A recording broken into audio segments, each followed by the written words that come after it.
you're in there. I can feel your presence. Please don't leave me. In the dusty attic of an old mansion, a frail, elderly woman sat alone on the floor. Around her, old furniture was covered in white sheets like silent ghosts. But the strangest thing was not her solitude, but her conversation. She was whispering, her eyes a mixture of fear and dependence, directed at a giant portrait that was also concealed by a sheet. It was a morbid ritual that had lasted for decades, an invisible prison built by a ghost. But she didn't know that the suffocating silence was about to be broken. Below, the footsteps of a stranger were drawing near, about to expose a horrifying truth that was meant to stay buried forever. We hope you will follow this incredible story. Please support us by subscribing to the channel and let us know, where are you listening from? The phone call came on a Tuesday morning, the kind where a thick Oregon fog pressed against the windows of Jacob's small cottage. The voice on the other end belonged to Martha, a woman from the coastal town whose tone was a familiar blend of concern and gossip. She was worried about old Mrs. Evelyn Reed. The roof of her grand Victorian house was leaking again, she said, and no one had seen Evelyn for days. Jacob listened patiently, his gaze resting on the magnificent animal lying by the hearth. The dog, a 5-year-old German shepherd named Bishop, raised his intelligent head, his coat a striking sable of gray and white. Jacob was a man in his 40s, with a quiet strength that settled on him like a well-worn coat. He was tall and lean, with short brown hair that was starting to show distinguished silver at the temples and a face that was more kind than it was handsome. His past life as a psychological operations specialist for the Army was something he rarely spoke of, but it had honed an instinct in him, an ability to see the patterns behind the facade. He pulled on a familiar plaid shirt over a gray t-shirt, his worn denim jeans and sturdy work boots completing the uniform of his new, quieter life. Bishop rose silently and stood by the door, his presence a steady and reassuring constant. The drive to the Reed mansion was a journey through a wall of white mist. The house appeared suddenly, a dark silhouette against the gray sky, its Victorian spires and ornate trim looking like the bones of some long-dead creature. It was a place of faded grandeur, paint peeling from the wood and shutters hanging at odd angles. Yet as Jacob stepped onto the porch, a different feeling washed over him. He pushed open the heavy oak door, which was unlocked, and stepped inside. The air was the first thing he noticed. It was heavy, still, and thick with the smell of dust and decay, yet everything was in its place. An unnatural order reigned over the dim hallway. Every piece of ornate furniture, every dark-framed painting, was perfectly aligned, covered in a thin, uniform layer of dust, as if it hadn't been touched in a generation. Time itself seemed to have frozen in this house. There was no clutter, no sign of recent life, only a chilling, suffocating tidiness. Jacob's old training, the part of his mind he tried to keep dormant, flared to life. This wasn't simple neglect. Neglect was messy, chaotic. This was control, a rigid, unyielding system imposed on the very dust particles in the air. A cold knot formed in his stomach. He was not just standing in a house, he was standing inside a meticulously maintained prison. It was then that he heard it, a sound so faint he almost missed it. A soft, rhythmic whisper coming from the floor above. It was a weak and monotonous sound, a lonely echo in the vast silence. Jacob closed the door gently behind him. The leaky roof was forgotten. His mission had just changed. He placed a hand on the dusty banister and started to climb towards the attic. The stairs to the attic groaned under Jacob's weight, each step a protest in the crushing silence. He pushed open the door at the top and froze, his hand still on the knob.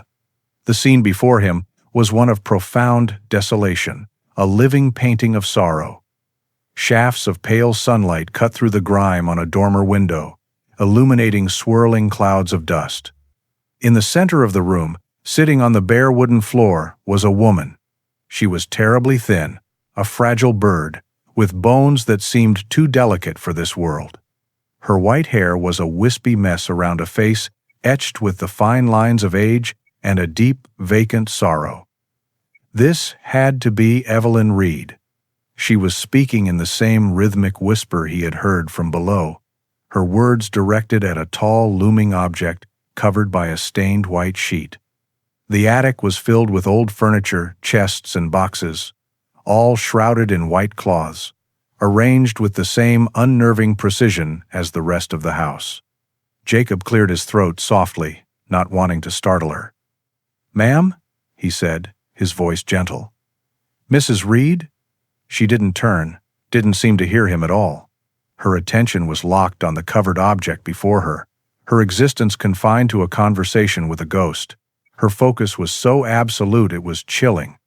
Jacob took a careful step into the room, his boots making a soft sound on the dusty floorboards. His gaze fell upon a small side table near the wall, where a single silver frame caught a stray beam of light. He moved closer, his curiosity overriding his caution. The frame held a black and white photograph of a much younger Evelyn, her smile radiant and full of life. Next to her stood a man in a decorated army uniform. He was handsome, with a sharp jaw and a ramrod-straight posture. But it was his eyes that captured Jacob's attention. They were cold, intelligent, and held an unmistakable glint of absolute authority. And Jacob knew them. His blood ran cold. He had seen that face countless times in training manuals and historical briefings. It was Colonel Alistair Reed. The name hit Jacob like a physical blow. Colonel Reed was a legend in the Army, but for all the wrong reasons. He was a brilliant strategist, a master of psychological warfare, but his methods were cruel, manipulative, and ultimately dishonorable. He had been dismissed in disgrace. But his toxic philosophies on control and mental domination were still studied as the ultimate example of what a leader should never be. Jacob had spent years of his life learning how to dismantle the very kind of mental fortresses that Reed was famous for building. Suddenly, everything clicked into place with horrifying clarity. The sterile order of the house, the vacant look in Evelyn's eyes, her one-sided conversation in this dusty prison. Jacob understood. This wasn't grief, this was a siege. Evelyn Reed was a victim, a prisoner of war in a battle that had ended decades ago. The house was her cell, and its warden was the ghost of her dead husband. Jacob left the Reed mansion that day with a heavy heart and a mind racing with old strategies. He couldn't report this. He couldn't fight a man who was already dead. Direct confrontation would only strengthen the psychological walls the colonel had built around his wife. No, the solution had to be something the colonel's rigid, controlling mind could never have anticipated. It needed to be an element of pure, unpredictable life. Driving home, he looked at his loyal companion sitting patiently in the passenger seat. He looked at Bishop, and he knew he had his answer. The next morning he returned. This time, Bishop walked quietly at his side. The presence of the noble German shepherd, with his beautiful gray and white coat and calm, intelligent eyes, was a stark contrast to the deathly stillness of the house. Jacob led him up the groaning staircase, his own heart beating with a mix of hope and apprehension. He found Evelyn exactly where he had left her, a fragile statue in the dusty attic, lost in her silent world. The moment she saw the dog, a flicker of raw fear crossed her face. Her frail body tensed, and she shrank back, pressing herself against an old wooden trunk. It was the terrified reaction of someone whose world was governed by inflexible rules, and a large animal was a violation of all of them. But Bishop was no ordinary animal. Sensing her terror, he did not bound forward. Instead, with a wisdom that seemed ancient, he simply lay down on the floor, a safe distance away. He rested his head on his paws and watched her, his gaze steady and patient, offering no threat, only a quiet and constant presence. Minutes stretched into an hour. The only sounds were the settling of the old house and the soft rhythm of Bishop's breathing. Slowly, almost imperceptibly, the rigid terror in Evelyn's posture began to soften. Her world had been violated, But the expected catastrophe did not happen. The dog simply lay there, a silent guardian. Eventually, the present faded from her mind once more, and she drifted back into the fog of her memories, her whispering conversation with the shrouded portrait resuming. This was the moment Bishop had been waiting for. He rose with a quiet grace, his paws making almost no sound on the dusty floorboards. He walked over to the withdrawn woman and stopped beside her. He lowered his magnificent head and gently, insistently, nudged her limp, wrinkled hand with his cold, wet nose. The touch was an unexpected shock of life. It was a real, physical sensation that cut through decades of psychological conditioning. Evelyn's whispering stopped abruptly. She blinked, her head turning slowly, not towards Jacob, but down towards the source of this strange, warm intrusion. For the first time, in what seemed like an eternity, an emotion other than fear flickered in her tired eyes. It was not terror. It was pure, unfiltered surprise. The days that followed fell into a quiet rhythm. Jacob and Bishop would arrive each morning, their presence a gentle disruption to the house's suffocating order. Jacob busied himself with small repairs, fixing a sticking window here, a creaking floorboard there. Each small act of care was a quiet defiance of the neglect that had taken hold, slowly letting more light and air into the stagnant home. Throughout it all, Bishop was his silent partner, often lying at the base of the attic stairs, a patient sentinel guarding the fragile truce they had established with Evelyn. Jacob knew the heart of the problem was not in the attic alone, so he turned his attention to the world just outside the back door. The garden was a forgotten wasteland, a tangle of dead briars and cracked earth where life had long since surrendered. This became Jacob's new project. He brought his tools and began the slow work of clearing away the decay. Evelyn would watch him from the kitchen window, a ghostly figure in the dim light. But it was Bishop who would truly bridge the gap between her world and the garden. For the dog, this patch of earth was not a graveyard of memories, but a world of endless discovery. He bounded through the dead weeds with infectious joy, his powerful nose sniffing out forgotten scents, his paws digging playfully at the roots of long dead rose bushes. He was the embodiment of life, a force of nature that refused to acknowledge the sorrow of the place. The second turning point came on a day when the Oregon sun finally broke through the clouds. Bishop, in a fit of joyful energy, unearthed a dry, gnarled stick. With his tail wagging furiously, he trotted proudly to the back door where Evelyn stood watching. He dropped the stick at her feet, his dark eyes sparkling with a clear and simple invitation to join him, to play. Seeing this pure, uncomplicated happiness, something shifted in Evelyn. A lifetime of rules and fear warred with the simple offering at her feet. Slowly, hesitantly, she placed a trembling hand on the doorframe and took a single step out onto the cracked stone patio. It was the first time she had been outside in years. Jacob saw the movement from the corner of his eye but did not stop his work. He knew that any sudden attention would shatter the delicate moment. He just kept pulling weeds, giving her the space she needed. Bishop, seeming to understand as well, didn't pester her to throw the stick. He simply sat beside her, leaning his warm, furry body against her leg, a comforting and solid weight. After a long silence, Evelyn pointed a frail finger toward a small, clear patch of earth. "Daisies?" she whispered, her voice rusty from disuse. There used to be daisies there. It was more than a memory. It was a decision. The next day, Jacob brought daisies. And for the first time, Evelyn took the small watering can from his hand and gave the new plants a drink. Weeks turned into a warm Oregon summer. The garden, once a barren patch of earth, was now alive with the vibrant colors of daisies and new green shoots. A quiet trust had blossomed alongside the flowers, a steady bond forged between the man, the woman, and the dog. Jacob knew the time had come for the final, most difficult step. One afternoon, as they sat on the back patio, he spoke softly to Evelyn. "I was thinking," he said, "it might be nice to clear out the attic, to let some more light in."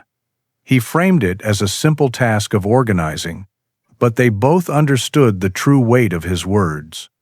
After a long moment of silence, Evelyn looked at Bishop, who rested his head on her lap, and then back at Jacob. She gave a single, determined nod. The air in the attic was just as heavy and still as before, but this time they entered with a shared purpose. The atmosphere was tense, but it was the tension of a coming resolution, not of despair.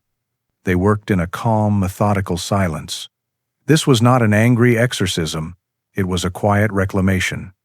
Jacob carefully folded the old, stiff uniforms and placed them into a trunk.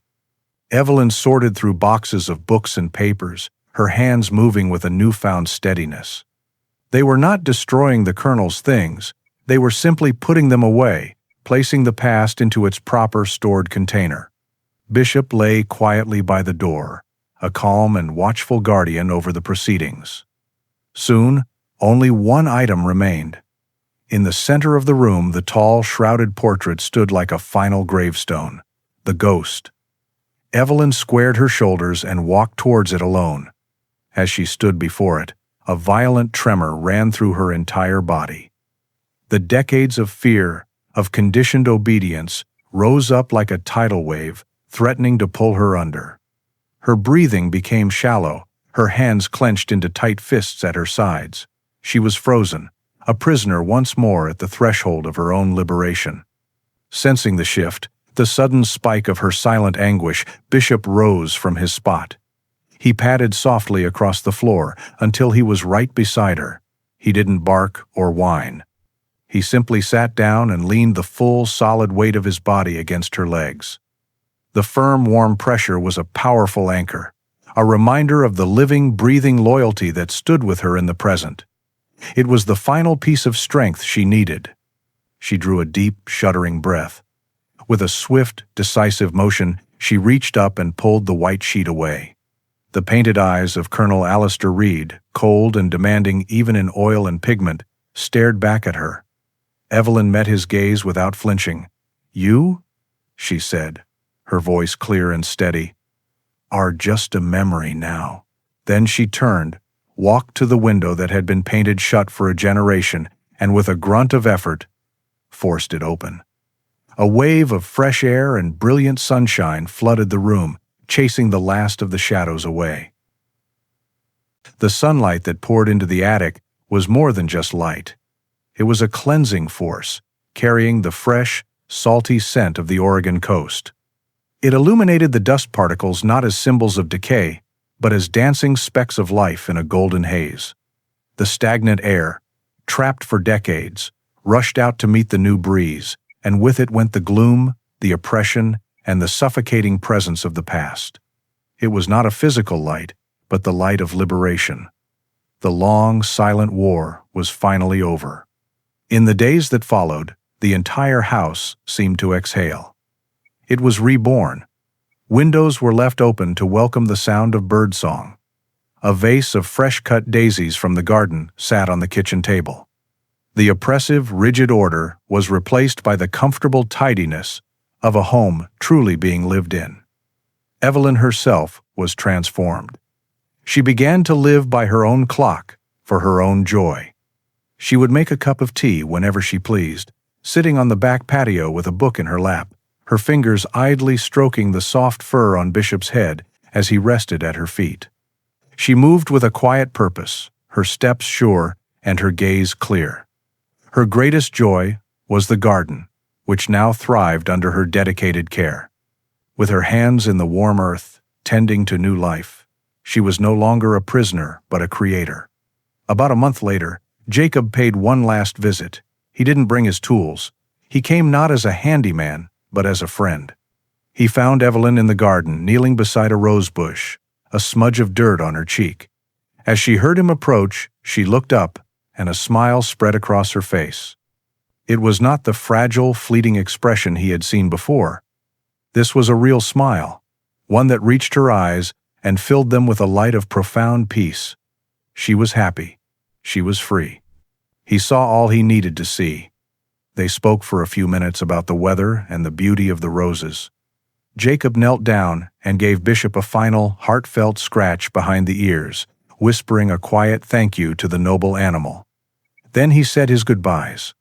As he walked away from the old Victorian house for the last time, he didn't look back. He didn't need to. He could hear the cheerful sound of birds in the garden. He knew that the house was no longer filled with the cold echoes of a tyrant. It was filled with peace, with light, and with the quiet, steady breathing of a loyal friend who would remain by her side. His mission was complete. The most profound prisons are not made of stone, but of silence and fear, built within the landscapes of the mind.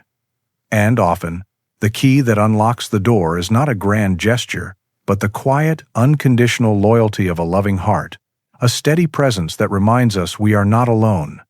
If this story of Evelyn and her faithful hero Bishop touched your soul, we invite you to support our channel by subscribing. Your likes and shares help these messages of hope find their way to others. We would love to read your thoughts in the comments about the quiet courage that helped set Evelyn free. The journey continues in our next story, which you can watch now by clicking the video on your screen. Thank you for listening.